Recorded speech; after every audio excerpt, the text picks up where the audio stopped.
nothing less than a miracle. How many of you felt that? How many of you are less than 4 months? And then then you're 4 months. I know you're 4 months out. How many of you are less than 6 months? About a year? Oh, my heart just starts to ache. These few, that first couple of years, honestly, a lot of it is just getting through. But we're going to talk about skill. We're going to talk about things that might help. Thanks. Come on. There. So there are 6 needs that you're likely to encounter in your journey through grief. Acknowledging, and these are from Alan Wolfert. He talks about these needs of grief, and I want to explain kind of why they're important. Acknowledge and talk about the death. Tell your story. Why do we tell our story? Do you know why we tell our story? When we express how we feel and about what's happened to us, it doesn't just help you heal. It helps those, like listening to stories today. Wasn't that a beautiful experience, that shared grief? And so, afraid to tell your story. Don't be afraid. It's really good for your soul. And that is one of the needs. That's one of the needs of grief. Embrace the pain, don't avoid it. Now, it's super easy to just be busy because busy doesn't hurt.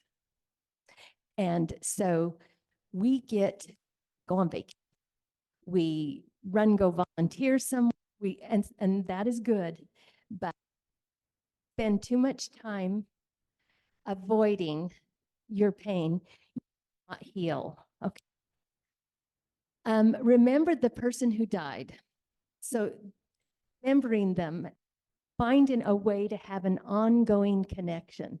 And that can be tricky, but about some of those things that they've done today. For me, my husband was a passionate reader. He loved books. And every year, all year long, every time I go into a store, I look at the clearance section and I buy books. And this is my ongoing connection with him, is that I donate mostly children's books to reading programs in my neighborhood and in my community. And it gives me an ongoing connection. And not only that, every time that I see a book and I purchase it or I give it away, I have a little more healing to my soul because it's my enduring connection with him. So these are the things that we're trying to develop, okay?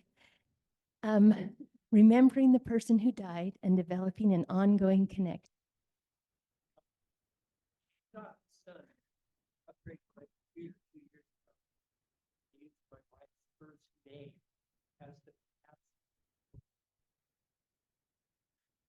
Like for the first month, but then the other day I was typing her name. I was like, yeah, this is good. That's exactly. That's a perfect, small, simple, enduring connection. And you want to create it and find it for each of you, whatever it is that works well. That's a very good one. And now it lifts your soul. At first, it's painful, and that's okay. Pain, that's good. Pain is not all bad. That's kind of the purpose of this conference, is to find purpose in our pain. We're going to feel it anyway. We might as well get stronger. The next one is you have to develop a new self-identity. This one is hard, and we're going to talk a little bit more about ways later. But one of the needs that you are going to have to face is developing who you are without that person. And it isn't who you were before you married them, because you've changed. and death of someone you love changes you, you'll find that your value system, what was important to you before just isn't important anymore. So now you've got to rediscover who you are. So finding a new identity. Search for meaning. And that is kind of one of the things we're talking about all through the conference here. It's finding a new life purpose. And that has adjusted too. It isn't the same purpose that you had when you were together, because you had a life purpose. Now you've got to find your new life purpose. And I often try to tell my clients and families, grief is work. So they talk about grief work. Think of it in terms of work. Okay, I'm going to do this work on my soul and on myself today. And finding a new purpose is a little bit of work, okay? Receive ongoing support from others. You must be allowed, even encouraged, to mourn long after the death. And I put that caveat in there because there are times and relationships you have to let go because they mourn. You notice that? Oh, you should be over that. You know, I'm 4 months out. Okay, when are you going to start dating? Are you kidding me? I mean, it just really, and you got to let those relationships go. They're not supportive to you. So that is one of the reasons why this group is so amazing, is that here you find the support that allows you to mourn. It allows you to grow. And so that is long after the death. You want people who will support you for a time of grief, because grief doesn't necessarily ever go away. It just gets bearable, okay? Oh, come on. Okay. What mourning is we are hardwired for connection and intrinsically motivated for growth. So one thing that's really interesting about grief is if you did nothing, you will overcome your grief, because we are intrinsically hardwired to overcome it. But we don't necessarily want to just do it that way because it's painful. So we like to share skills. We like to be in charge or in guiding our path of growth. But honestly and truly, we're intrinsically wired inside to get over this as human beings. And I thought that was very interesting that one of my professors just said, you're going to get over it.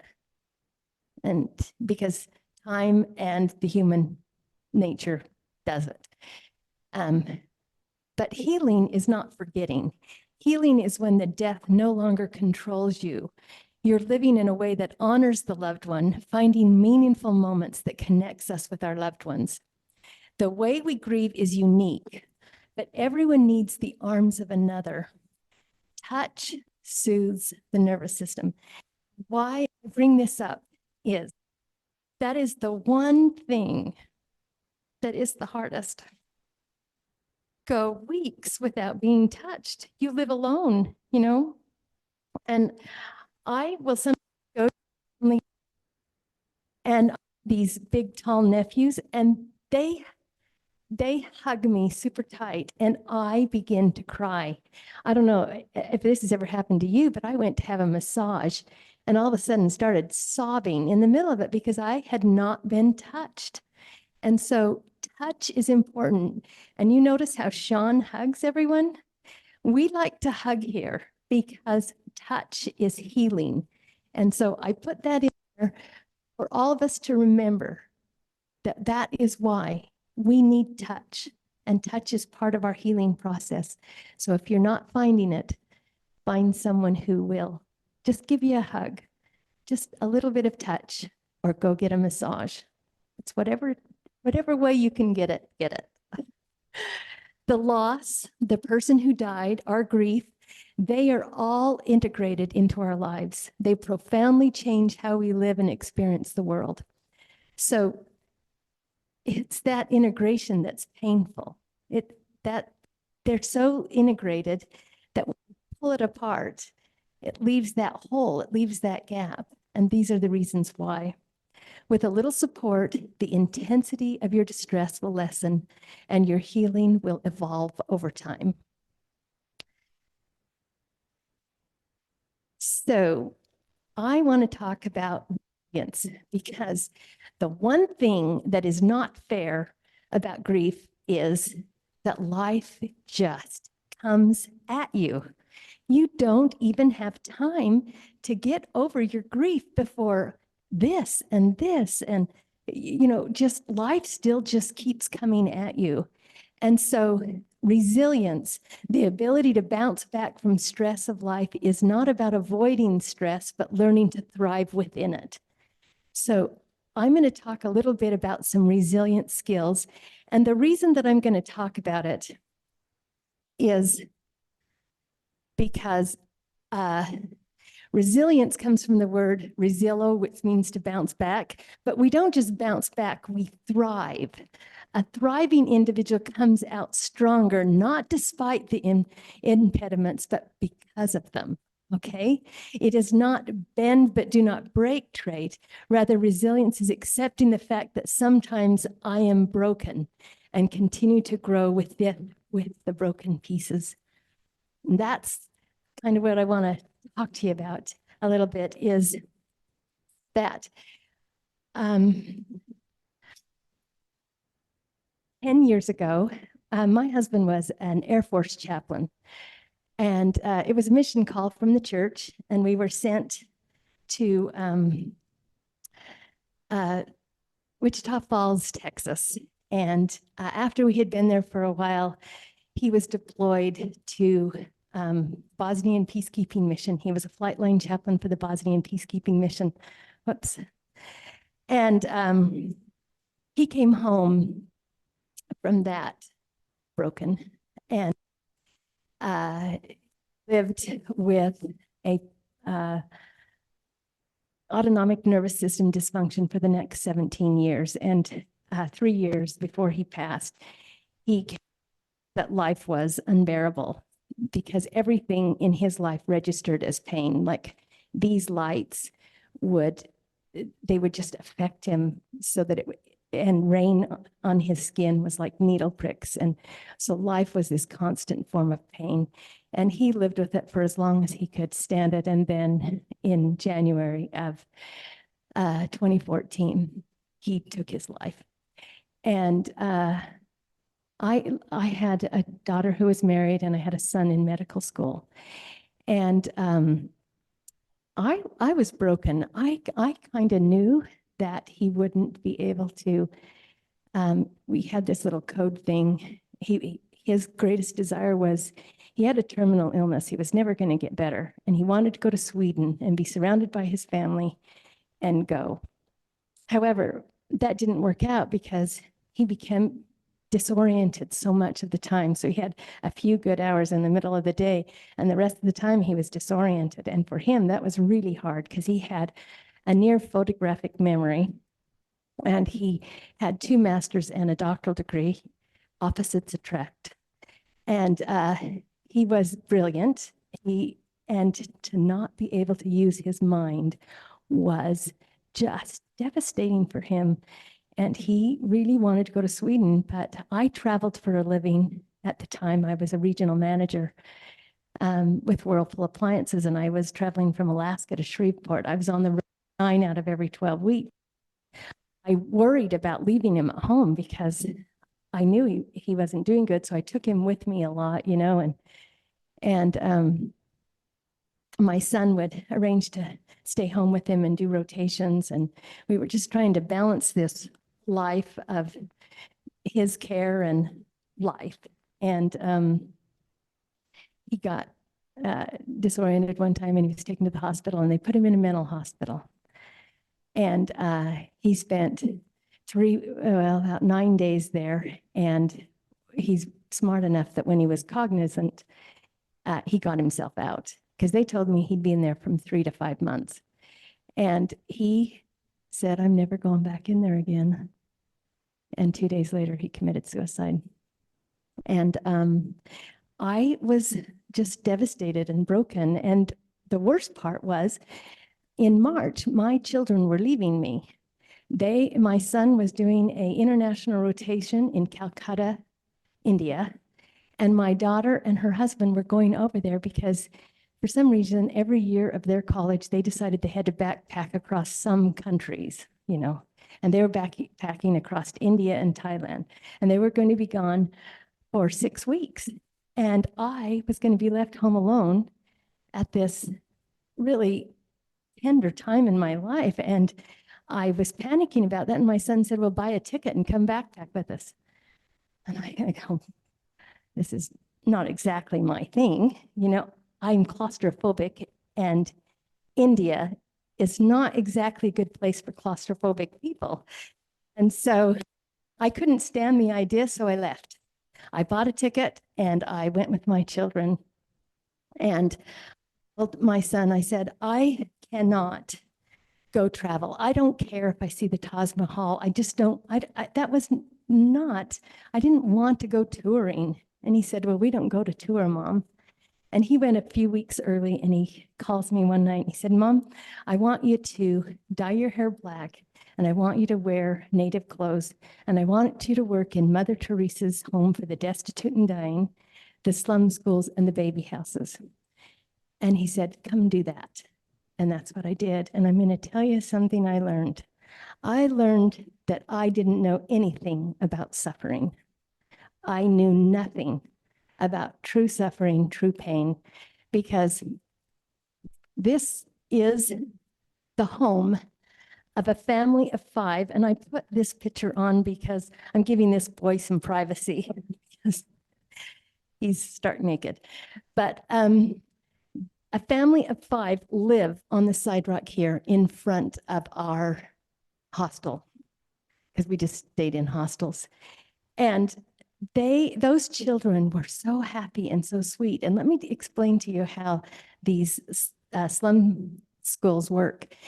I get on a bus with this is my son, me, my daughter, and my son-in-law. We get on the bus and the mothers, and you drive down the street and the mothers hand you their children. They don't know you. They hand you their children through the windows of the bus. You take them to this cute little, so this is a Methodist church right here. And these are the children, and you wash them with a hose. They're not allowed in the church because they're not considered, they're considered underclassed. It's a class system. They don't like you to talk about it when you go there, but it's still there. And so they built this, it's kind of like a carport, and that's the school. And you wash the kids in a hose and you put these little blue shirts on because they're getting ready for school. And you give them 2 crackers and a half a glass of milk. And I said, well, can't we give them anything else? And she goes, no, because they haven't eaten anything since they left here yesterday, and their stomachs, they'll just throw it up because they can't hold it. So you give them 2 crackers and half a cup of milk, and then you teach them math and you teach them English, because with those 2 skills, they can get a job. And that's all you try to do. And so for the next 2 hours, we would sing songs and do math, and it was a delightful time. And then it's time for lunch. And a restaurant in the area brings us big vats of rice and vegetable curry. And we give the kids a big, huge 2-cup portion, and they eat it all. And then she said, okay, school's over. And okay, I have a master's in education, and that did not seem like school. And I said, well, what about the afternoon? And she goes, no, you don't understand. These children are so full that they cannot concentrate on a single thing that you're teaching them. They are there, they will just fall asleep. And she says, on the bus on the way home, they'll fall asleep and you'll have to wake them up. And I'm baffled. Well, I know which mother they go to. How do we return them? But those little kids all know each other, and they wake each other up. and they know where they all go, and they wake each other up, and you send them out. And the baby houses are a little bit different. You bring the children, and you have a house, and you have a big tub that you bathe them in, and you change them into these little outfits. And because they don't have running water, their water is whatever's in the gutter. So they don't get baths and sing. That's why you bathe. And then you feed them the same. You 2 crackers and half a cup of milk, and then you put them, and we sing songs, and we do the same thing, and then we put them to sleep. And the key is we let them sleep as long as they can, because it is the only quiet they ever know, because they live on the street. And so you give those poor little babies time for their brains to calm. This tells me about resilience. These children, look at them, they're happy, they're adorable, they're so grateful for any little thing. I learned more about resilience on this experience than anything else. What we're suffering, what we're going through has nothing compared to what's happening all over the world. And that was I was so grateful for that experience, because it taught me what I was looking for, some skills to bounce back. These are the skills that I want to kind of go through today: self-care, self-awareness, mindfulness, positive relationships, and life purpose. And you can see they kind of intertwine with those needs of mourning that we talked about earlier. Some of them just go right into the same thing, but these are the skills that build resilience. They're not all of them, but these, if you can get to these, you can bounce back. Self-care, diet, exercise, sleep, we all know about that. But actually what we're really talking about is we want to look at self-care differently. The discipline of self-care involves reflecting honestly on what we need in life. It's really about soul care. You're taking care of your soul, and your soul has been hurt. And that is why self-care is so important. It's a way to protect your physical, mental, and emotional health, so you can be better adapt to changes, build strong relations, recover from setbacks, and you can also be a better support to those around you. In the Forbes magazine, an article on self-care said that self-care is as important as diet and exercise, and that you actually do it for those you love. That is why you do self-care. And all we have to do is make very small changes for this to work. This is care for your body. Take a nap, eat well, walk, take a hot bath, aromatherapy, learn to say no. That is the one gift as a widow that you get to do, is you no longer, as a widow or widower, have enough time to get everything done. You get to be selective and learn to say no, because now everything rests on your shoulders, and you've got to refine it down to what really works and what's worth it. And that's where this self-discovery and stuff we're talking about comes in.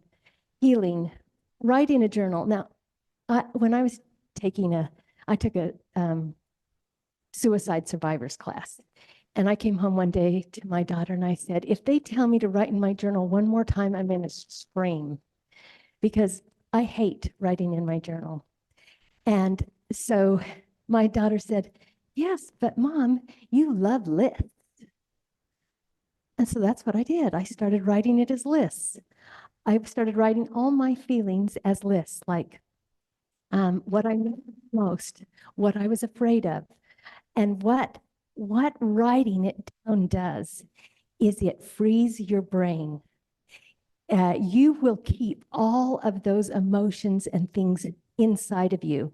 But when you write it down, you're releasing that. Your brain doesn't have to remember it, because guess when it's going to remind you? At 2 o'clock in the morning. It's going to remind you, and you're going to wake up or be restless or uncomfortable, because if you write all those emotions and feelings down, it releases it, it lets it go. And if I can tell you one thing, write in a journal, even if it's just lists. Other way you can do it is some people illustrate it. They just draw characters and things to express their emotions and feelings. However you write it down. Scriptures, say goodbye. Find good ways to say goodbye. Talk to family and friends, seek a good counselor, go out in nature, take up a new hobby. These are all ways to express your grief. Pamper yourself. Pamper yourself, because no one is there anymore to do it for you. You have got to make yourself a priority in order to meet the needs and responsibilities that you have to do. Pamper yourself. Finding yourself. Pray, garden, declutter, redecorate, go on a weekend getaway. Turn off all distractions. See if sometimes you can just let it be quiet. No TV, no phone, no anything, because you have got a lot coming at you. You're all the time. Volunteer and find a way to serve. And I want to tell you why service is so important. There is a larger and well-supported body of research showing that doing good for others makes us feel better. Psychologists refer to this boost as the helper's high and believe that our brain creates endorphins when we perform acts of goodness. And that is what India did for me. I came home feeling so well, so healed. And I'm going to tell you why this was so important. My first Sunday back to church in 2014, we had Sunday school in the cultural hall, and you know how it echoes, and you clomp, clomp, clomp, and everything echoes. Well, this high-pitched little lady came up to me and said, "I'm just so sorry your husband gave up his eternal salvation." And that echoed through the hall, and I wanted out. The church was not a healing place for me, because, then I turn around, I go to Relief Society, and the lady pats me on the shoulder and goes, "We want you to know that we don't judge." And I was so exhausted from going to church. It was like I had to gear myself up. I didn't find it a healing place. But what India taught me was, that's their pain speaking, not mine. They're afraid.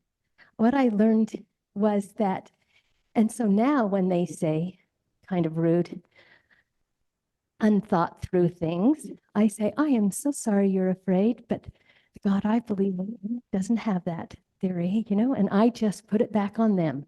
And that is what service does. It heals your soul well enough that you no longer take on their pain or and that is why I really encourage service of some kind that really works well. That's what was healing for me. There we go, come on. Okay, let's talk about self-awareness. So I'm just going to really go to Stephen R. Covey. He defines self-awareness as our capacity to stand apart from ourselves and examine our thinking, our motives, our history, our scripts, and our actions, and our habits, and our tendencies. Now, if you go to Alma in the Book of Mormon, he taught that maintaining a mighty change of heart takes effort. In verse after verse, he indicates that honest, prayerful self-appraisal and immediate repentance must be a continued part of life.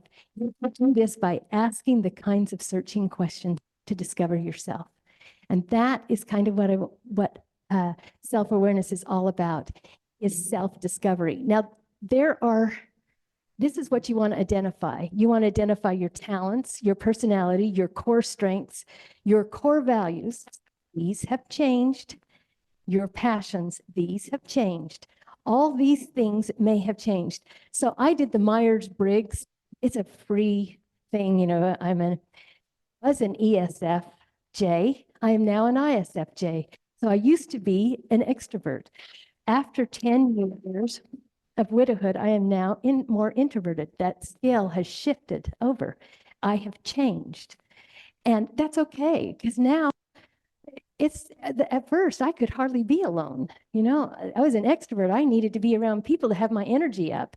And so I had to call people on the phone or invite nephews over.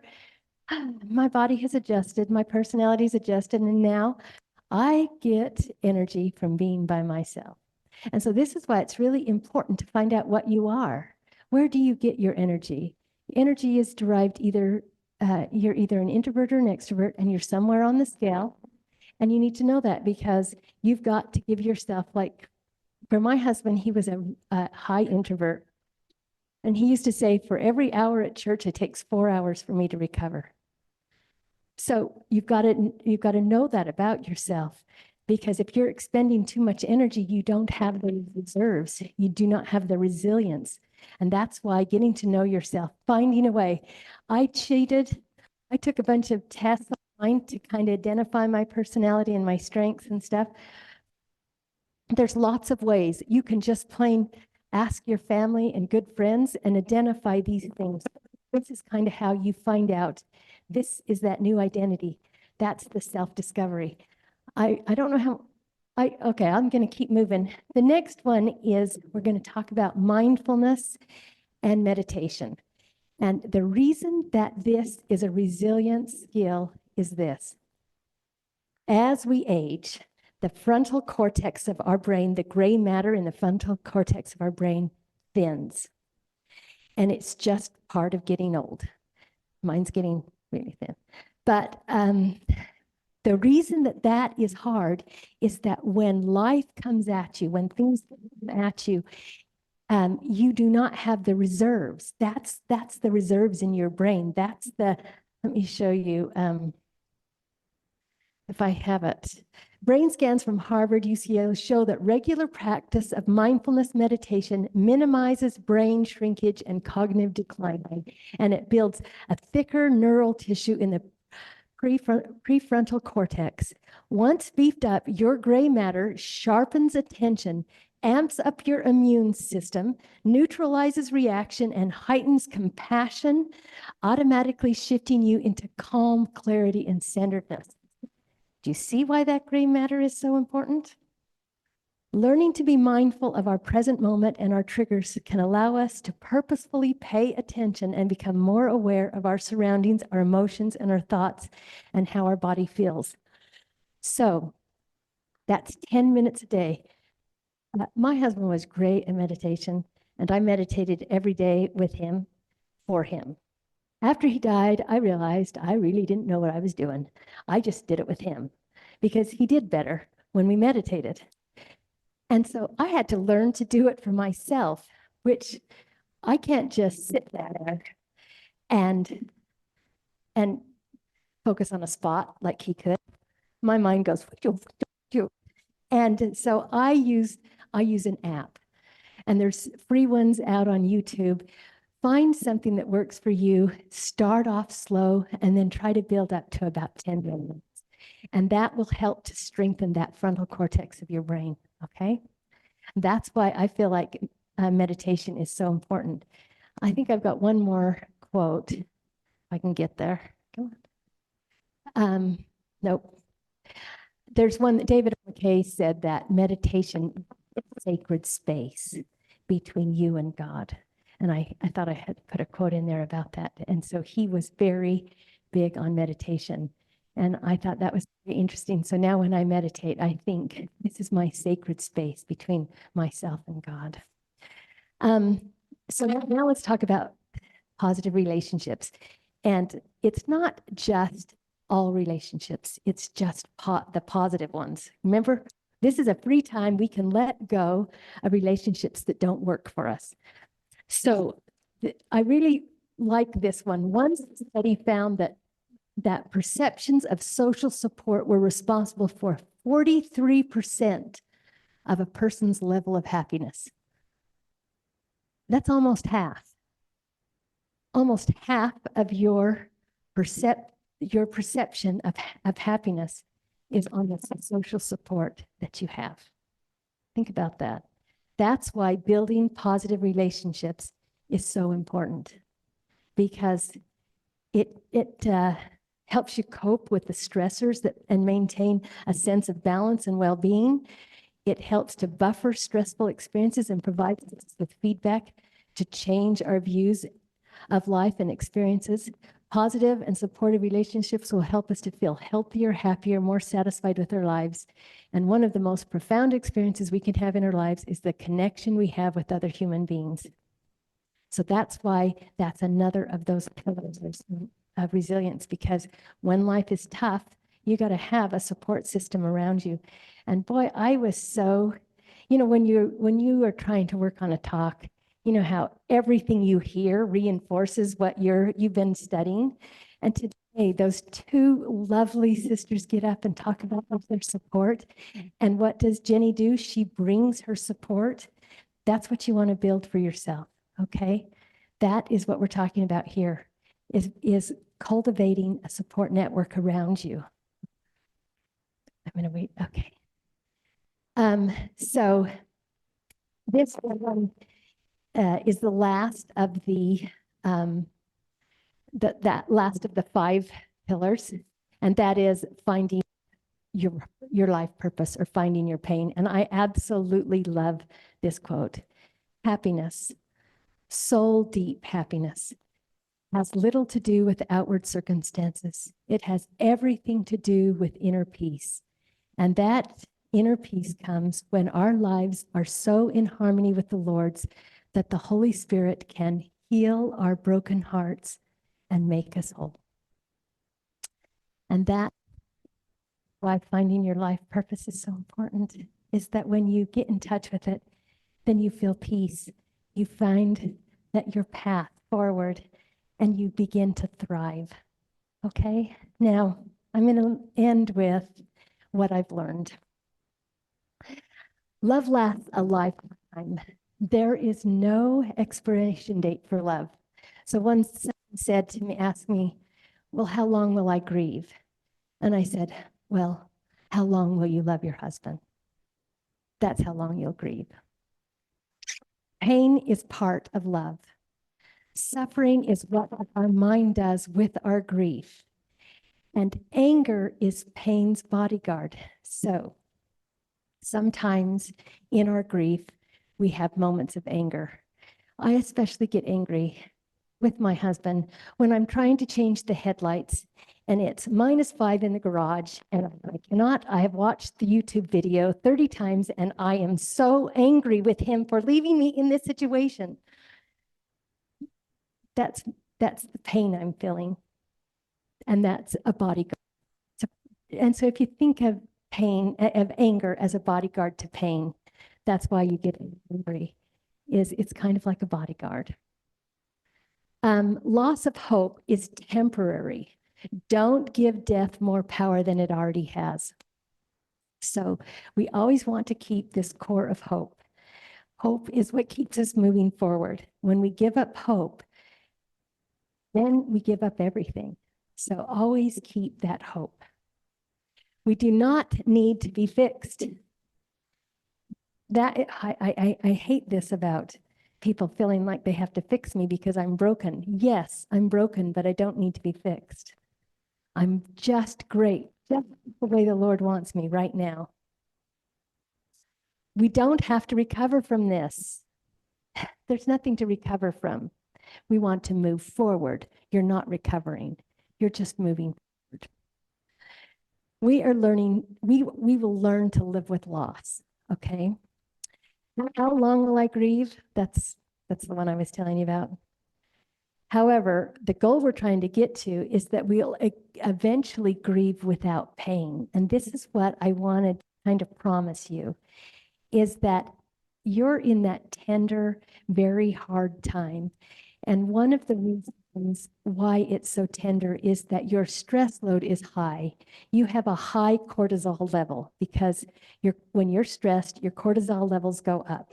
And do you know what happens in your brain when your cortisol levels are high?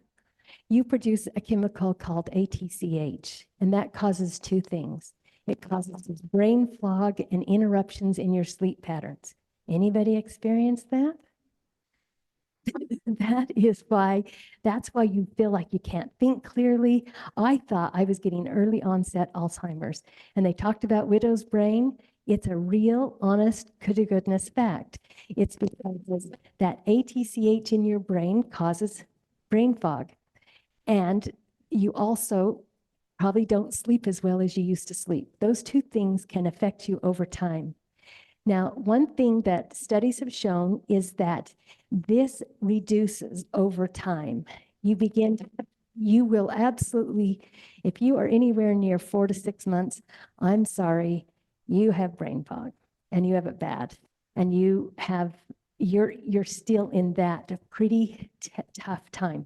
When you hit a year, it begins to lighten a little. If you want to watch a really good video explains this, there's one on YouTube called Brain Grief, and it's done by NBC News. And it just talks about how those chemicals shift in your brain, and it talks about some of the things you can do about it. But it's a really good video that explains why your cortisol levels and how this all affects. So this is all physical. So you've got the emotional side, and then you've got the physical side. You've got two things going on. And the other thing I want you to know is that you're exhausted all the time, because about 60% of your energy is used in grieving. Your body grieves.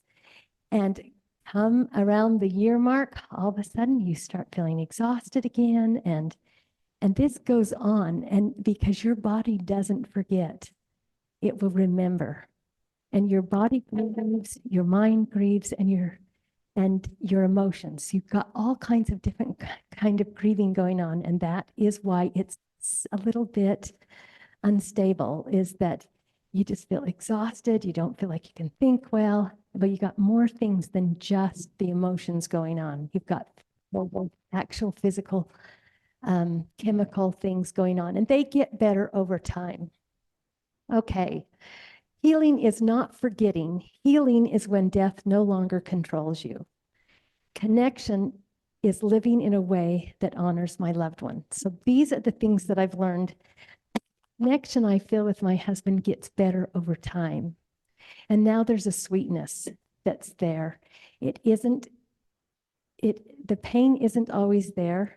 A lot of times we think of it in terms of a hole. So you always have that hole, but now you've built things around that hole so that the hole isn't the whole thing. Right now, it's just the whole thing.